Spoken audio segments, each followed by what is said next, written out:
All right, we're going to continue our Bible in a Year plan put forward by Charles Stanley, Life Principles Daily Bible. The start of all these videos probably sound the exact same because that's pretty much how I always start it. What this does is we go through the Old Testament, Psalm, Proverb, New Testament every single day. It's a great way to read the Bible because sometimes they match up pretty well. And it also is a way to read the Old Testament, which can get a bit difficult at times, I'll put it that way, while still nourishing yourself with Psalms, Proverbs, and New Testament, which in some cases can be a bit more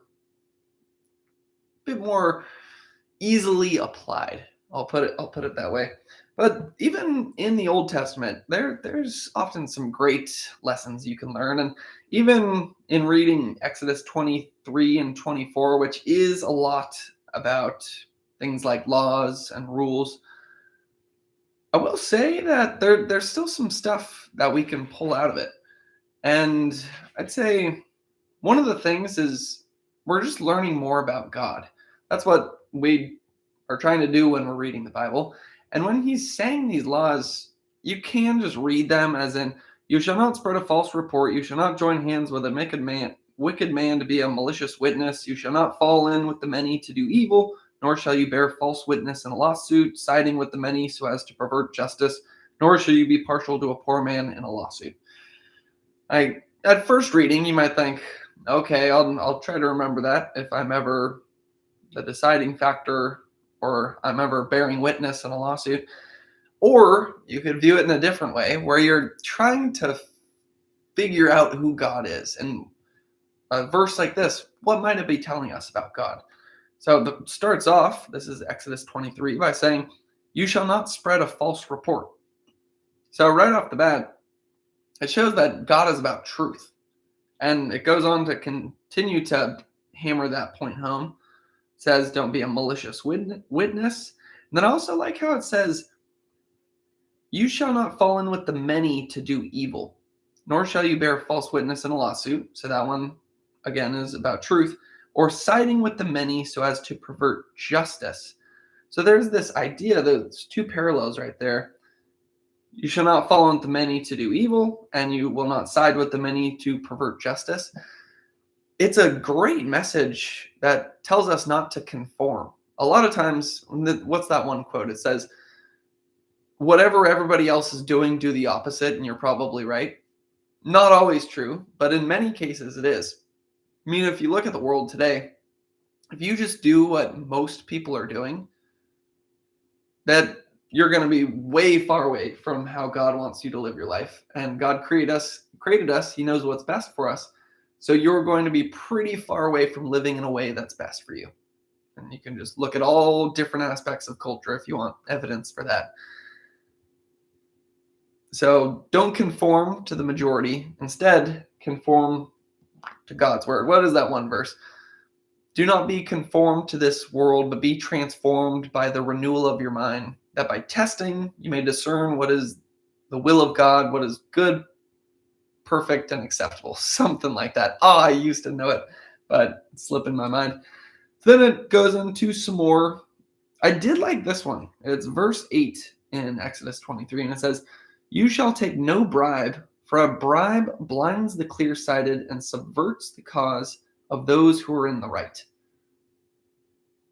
I just like that idea that you shall take no bribe, for a bribe blinds the clear-sighted and subverts the cause of those who are in the right. So I could apply this to myself. And, bribe, we could maybe use a little bit loosely. I haven't been bribed by many people in my life. But I think you can also think of a bribe as money for doing something in a way that you wouldn't do if that money wasn't involved. That maybe it doesn't force you, it puts you in a position where you can choose to go against your integrity a little bit in order to secure more money. So, for example, I make weather forecast videos on YouTube. I mostly do wildfire forecast videos now, but in the past when I did weather forecast videos, when I first started out, I'll admit I was all infatuated by getting lots of likes, lots of subscribers, lots of views because I wanted to get monetized so that I could get money from doing my weather forecast videos. I'll just be honest. That was my motivation. It wasn't to forecast storms to help people. It was so that I could get fame and money. This was before I was a Christian, so it shows what kind of motivations you can have in the flesh. Although that's not to say don't have you don't still have those pulls after you become a Christian, but maybe have better defenses against them. Bible. But it almost was like a bribe. I was thinking, okay, I'm in this for the fame and the money and the views and the subscribers and the likes. How do I do that? I know. I have thumbnails that exaggerate and are very flashy. I have titles that are basically clickbait. And then even within the forecast itself, I could focus on the thing that's the most extreme, kick up a little bit of fear, sensationalize it a bit because that's more exciting. For example, what kind of video do you think is going to get more views? All right, if we look at the map of New York, most people are getting 1 inch of snow. It's not really a big deal. But if you're up above, I don't know, 5,000 feet, I don't even know if New York goes above 5,000 feet, but I'm just using an example here. That's where there could be 2 feet of snow. However, very few people live at that elevation. So, the storm's probably not going to impact many people. Is that the kind of thing that lots of people comment on and then share to lots of their friends? Or people see the thumbnail and they click on that? Not a big deal, storm on the way. No need to worry. Or do you think more people are going to click on massive snowstorm, 2 feet of snow to New York? And then when you're in there, you're clicking for it and you say, oh, you see that? That's where there's 2 feet of snow on the way by Thursday. This is going to be a major blizzard. That kind of aspect. Then people are all in the comments, oh man, there's a big one coming. They send it to their friends. And then you get more views, you get more fame, you get more money. And that's just a perfect example of what this verse is warning us against. You shall take no bribe, for a bribe blinds the clear-sighted and subverts the cause of those who are in the right. So it blinds the clear-sighted.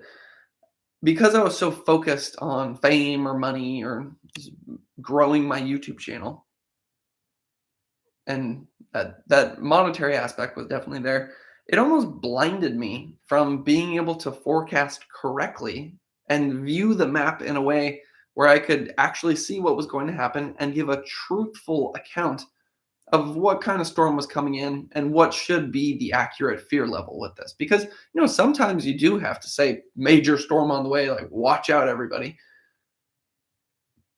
But the key thing is you want your motivations to be good. You want it to come from a good place because that's where you're actually going to be serving others, serving God, bringing him glory by being a good light unto the world.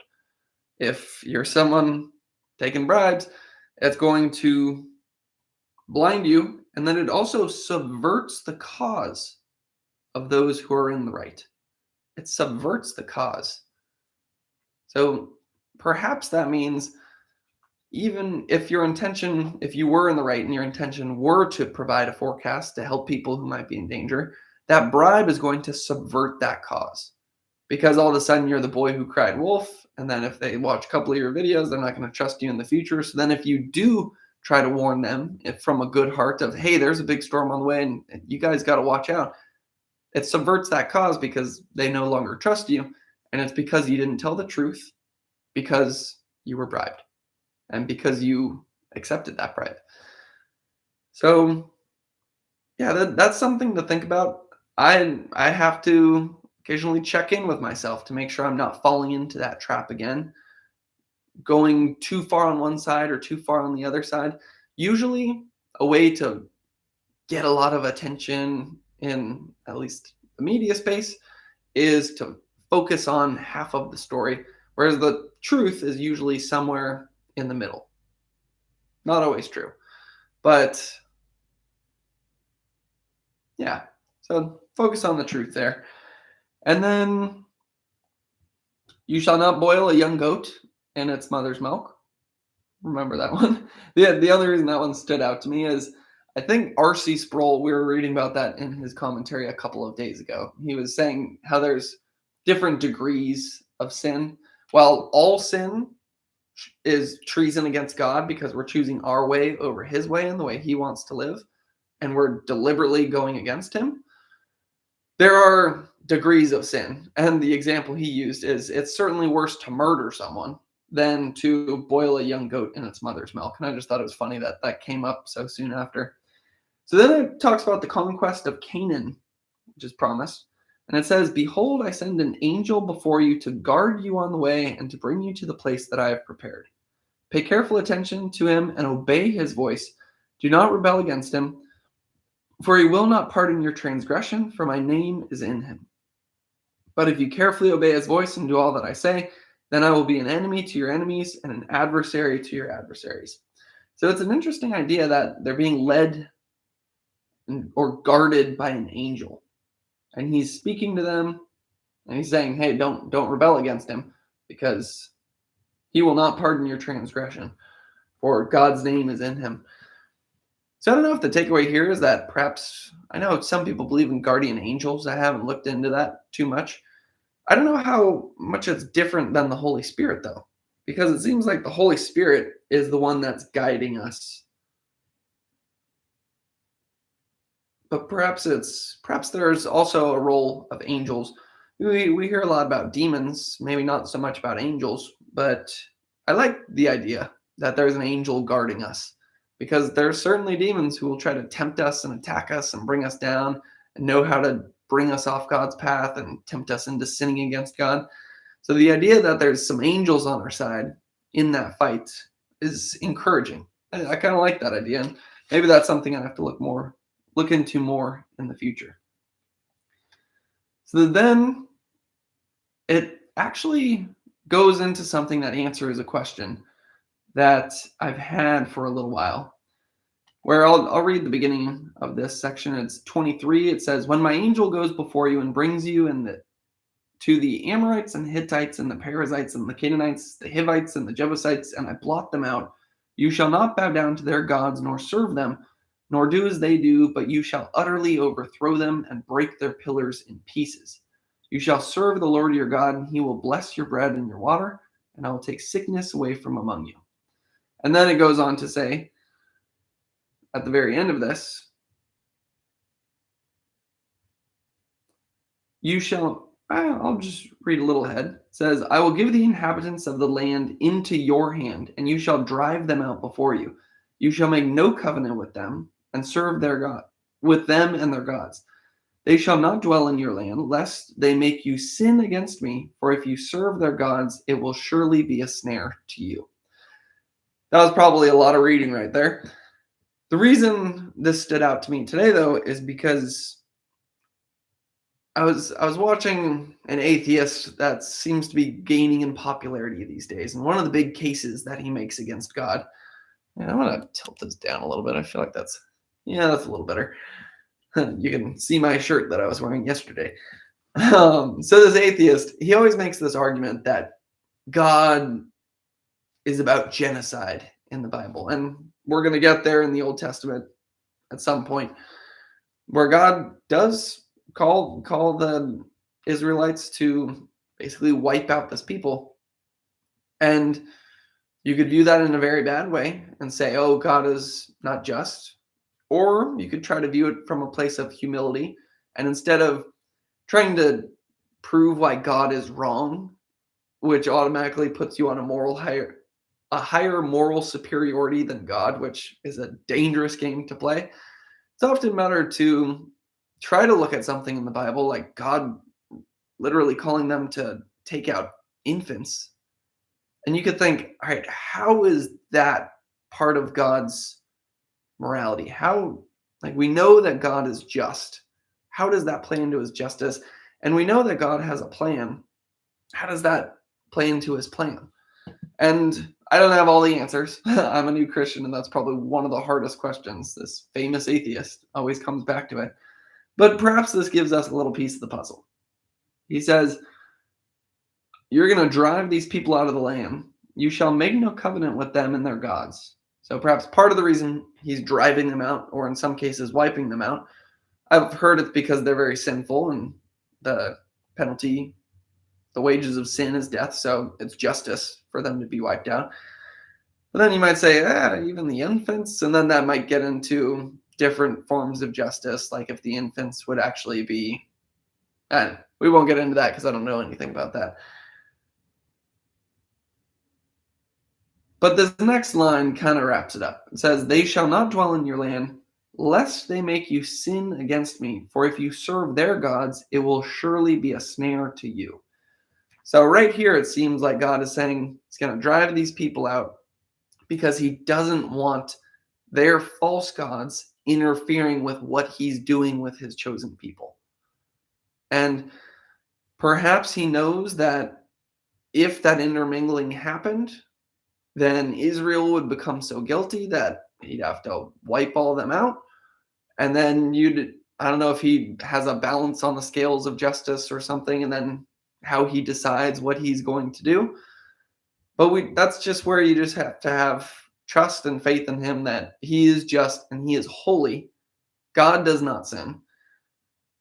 But perhaps when difficult questions like that are brought before us, we can try to find some evidence. And this does perhaps partially explain why God would call for them to take out a people. It's because he wants them to be holy. He says, "You will be holy, for I am holy."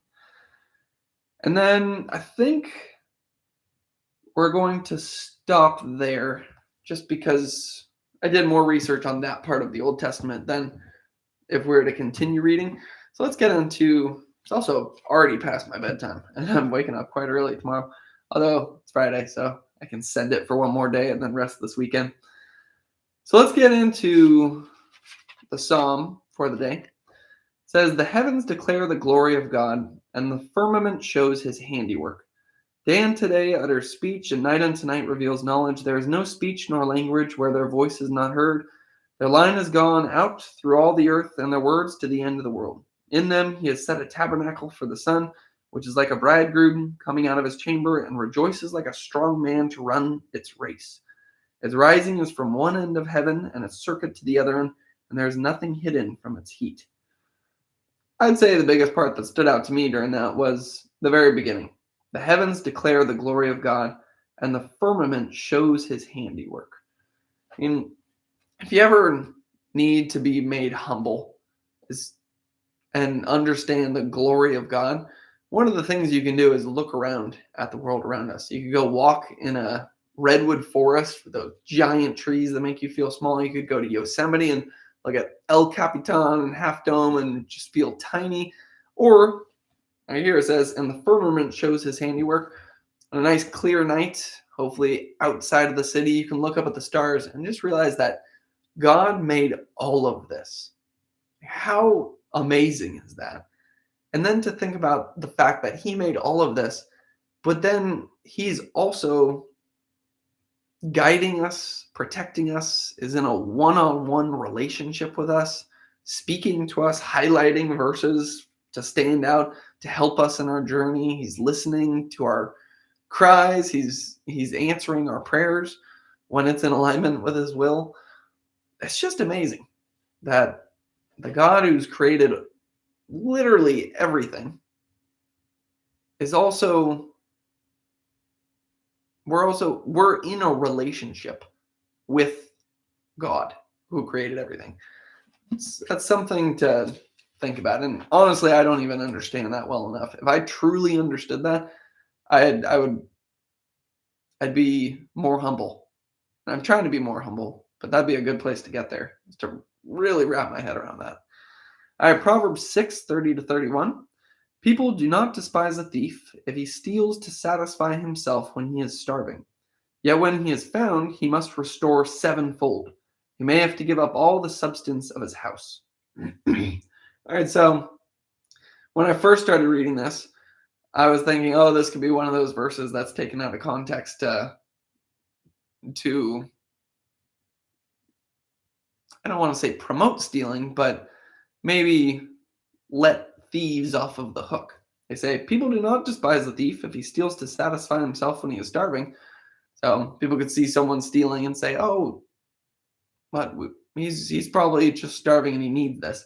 But then it says, "Yet when he is found, he must restore sevenfold. He may have to give up all the substance of his house." So I mean, the argument back on that is what if he doesn't have a house? But clearly, the lesson here is that there is no justification for stealing. There's no justification for breaking one of God's commandments. And if you do, you have this debt and you have to pay it off because you're in the wrong, and to be made right, that debt has to be paid. Fortunately for us, we have Jesus. That's not to say we should just go on sinning because, oh, that debt will just keep getting paid. If you understand that what Jesus had to go through for our debt to be paid, then you no longer want to take advantage of God's mercy. But yeah, I think that's about good there. Now let's get into the New Testament. And I did a decent amount of research on this one today because it is a good one, I gotta say. Although it seems like it's always a good one, especially in Matthew. That's something else. So we're in Matthew, I believe 23 to maybe 36. And to summarize, he was talking to the Pharisees and they were trying to trap him in a question. He answered it perfectly and then asked them a question. They couldn't answer it. Now they're done asking questions. And now Jesus is laying into them. They call it the 7 woes to the scribes and Pharisees, where Jesus is saying, woe to you, Pharisees, you hypocrites, you blind guides. And he continues the tirade. I think you'd call it a tirade.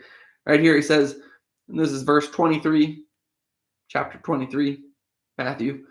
Woe to you, scribes and Pharisees, hypocrites, for you tithe mint and dill and cumin, and have neglected the weightier matters of the law, justice and mercy and faithfulness.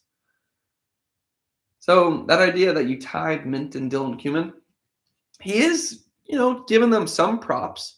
He's saying and showing their righteousness to a certain degree. What he's talking about there about tithing mint and dill and cumin, tithing was talking about how you're supposed to give 10% of your income to the church.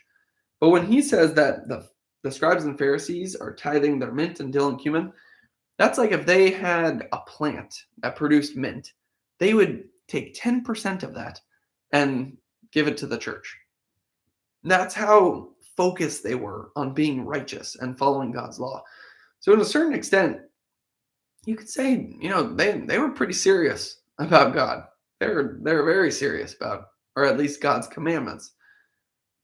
But also some of the commandments that they seem to add themselves. I don't know if God actually called them to do that. That might be an example of something they added on there, but we'll give them the benefit of the doubt on this one. Just putting it into modern terms, this is the one R.C. Sproul used. He said, this would be like us finding a dime on the ground and then remembering that we need to add 1 penny to our donations to the church. That's how meticulous and precise they were about following God's commandments. So Jesus says, that's pretty good. But then he says, you've neglected the weightier matters, of the law, which shows that the other thing he is including as part of the law. So it's not one of those ones that they've added on. Jesus is counting that as good tithing. And have neglected the weightier matters of the law of justice and mercy and faithfulness. So this is what Jesus keeps going back to with the Pharisees, is that they're following all these rules, but they're forgetting the weightier matters of the law, the matters of the heart. Like, what does he say here? Justice, mercy, and faithfulness. And there's certainly lots of examples there. He says, these you ought to have done without neglecting the others. Oh, yeah. So he's saying these you ought to have done without neglecting the others. So he's saying still follow the law, but also remember the weightier matters, which you could argue are even more important. You blind guides, straining out a gnat and swallowing a camel. Interesting metaphor there. Doesn't make sense at first listen or first read. But I guess gnats were viewed as unclean and they could get in water. So they would strain the water to make sure the gnats wouldn't get in the water because they didn't want to drink one of those gnats because it was unclean. But then I believe camels were also viewed as unclean. So Jesus is saying you're straining out these gnats, you're tithing your mint, but you're swallowing a camel, meaning you're made much more unclean because you're forgetting the weightier of those two animals, gnat versus camel, and you're also forgetting the weightier of the laws, justice, mercy, and faithfulness. Then in verse 25, he goes on to say, "Woe to you, scribes and Pharisees, hypocrites, for you clean the outside of the cup and the plate, but inside they are full of greed and self-indulgence. You blind Pharisee, first clean the inside of the cup and the plate, and the outside also may be clean." This might be one of the best verses in the entire Bible. So he's saying, you clean the outside of the cup and the plate, but inside they're full of greed and self-indulgence. When you think about this, if just think of an image of a cup and it's solid gold on the outside. It's crystal clear, but on the inside, it's filled with all sorts of gunk. Maybe some mold, maybe some snot, all sorts of gross stuff, some mud in there. Would you want to drink out of that cup? Would you call that cup clean? No. And if you had to choose, would you rather have the inside of a cup clean or the outside of a cup clean? You'd want the inside. For example, if you, yeah, we'll just do another example. Examples are fun. So if you have a cup and you were to pour hydrochloric acid in it, that's very acidic, very high in hydrogen ions, very strong acid. If you drink it, you'd be in some trouble. If it gets on your skin, it could burn you. If it gets in your eyes, you'd be in trouble as well. And then let's say you pour out that cup, and then you get a sponge, and you just sort of clean the outside of the cup a little bit, and then you pour some water in that cup. Would you drink that? I mean, I know I wouldn't want to, because there's still some of that dangerous chemical in there, and it'd be dangerous to ingest that. And this is what Jesus is calling the Pharisees. He's calling them a dirty cup. He says, first clean the inside of the cup and the plate, that the outside also may be clean. So this is the idea that literally sums up my Christian experience, and maybe even sums up the last 11 years of my life. For a decade, partially out of fear, partially out of a drive for perfection, which was grounded in fear, I was trying to tithe the mint in my own ways. I was trying to basically become perfect by eliminating all of these different bad habits that I had. But I noticed that every time I eliminated a bad habit, another bad habit would pop up. Like I'd no longer smoke, and then I'd start to chew, and then I'd stop chewing, and then I'd start drinking, and then I'd stop drinking, and then I'd just be doing a bunch of social media, and then I'd stop that, and then all of a sudden, where'd this jealousy come from? And I'd throw that out, and where'd this anxiety come from? And it was just picking one bad fruit and then another bad fruit popping up just over and over again. And that's honestly what exhausted me over my Christian journey. Or not Christian at that point. That's what exhausted me over my self-reliance journey, my self-improvement journey, my philosophy journey, is I wasn't getting anywhere. You could say I was getting somewhere externally, but deep down it felt the exact same the entire time, because every time I was trying to fill myself up with something new and fill that same hole, albeit with something different. And you could say something not as bad. Sorry, I still have a bunch of water in my ears from showering. It's kind of tickling. So I was trying to fill myself with all these things, but I couldn't stop. I could stop certain things, but the core problem wasn't being solved. And I hadn't even thought that there was a core problem. The core problem is the heart. And that's what my pastor told me one of the first time that we met together, was he said, it's all about the heart that needs to change. And it's belief in Jesus, surrender to Jesus, the Holy Spirit, sanctification, all those kind of words. That's what actually changes your heart. Praying to God to transform your heart and your desires. And as the heart changes, what's produced by the heart changes as well. So if you think about a tree, it's like the heart of the tree produces the bad fruits if it's a bad heart. But then a good heart produces the good fruits: love, peace, joy, patience, goodness, faithfulness, gentleness, kindness, self control. It's the heart that needs to change here. And it's the heart that produces the fruit. So what Jesus is saying is focus first on the heart, and then those externals will just appear. They spring out of the heart. And that's certainly been the case that I've seen in my life. I'm certain I'm obviously not perfect at this point, but I'm finally out of that exhausting just cycle that I was in for a solid decade. And I could get more into that cycle, but we won't go there just now. Probably said it in a few videos in the past. You know what? Let's go there. What rush am I in?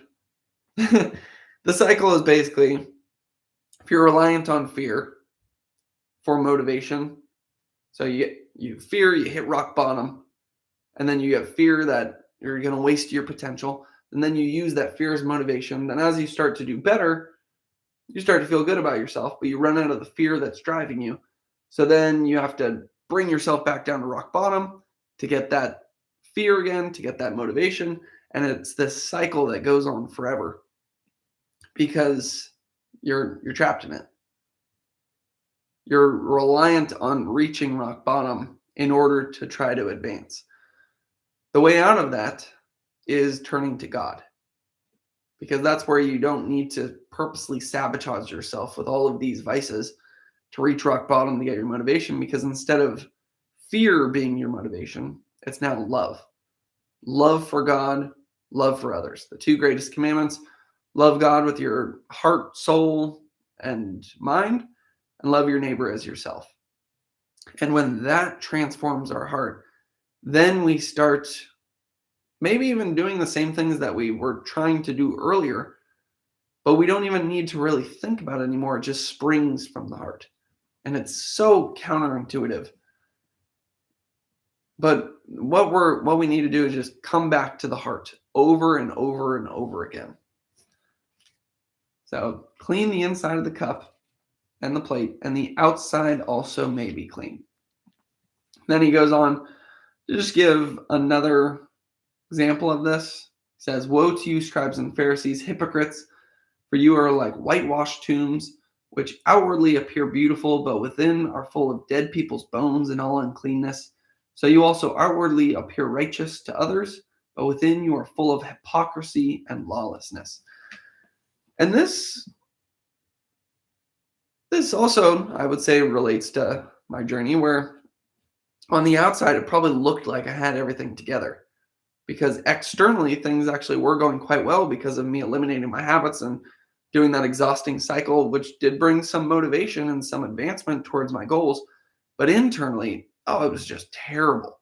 And where I finally really started to, I think when my heart was ready for God, was when the inside started actually impacting other people in a negative way. For a very long time, it seemed like I was the only one that was getting the consequences of my bad actions, because I was just self-sabotaging myself.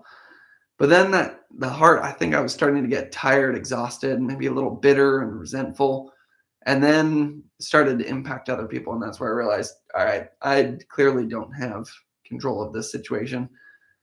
And then that's where I sort of surrendered, and thank God that God called me and filled me with faith in that moment.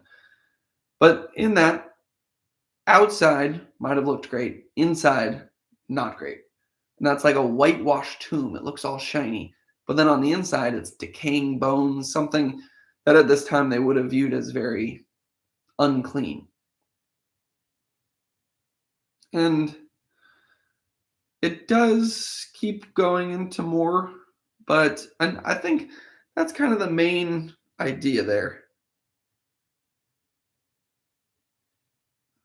Yeah, we'll look at this last one. Lament over Jerusalem.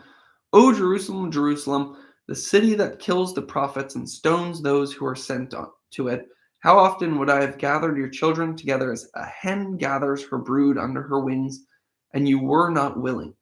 See, your house is left to you desolate. For I tell you, you will not see me again until you say, Blessed is he who comes in the name of the Lord.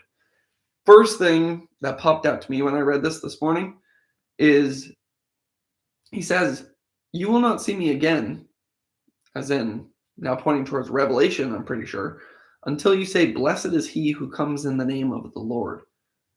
Which makes you think that the Jews are going to be converted on the day that Jesus comes back. And maybe that is part of God's plan, where on the day that Jesus comes back, it's all going to click together for them and they're going to repent and find Jesus.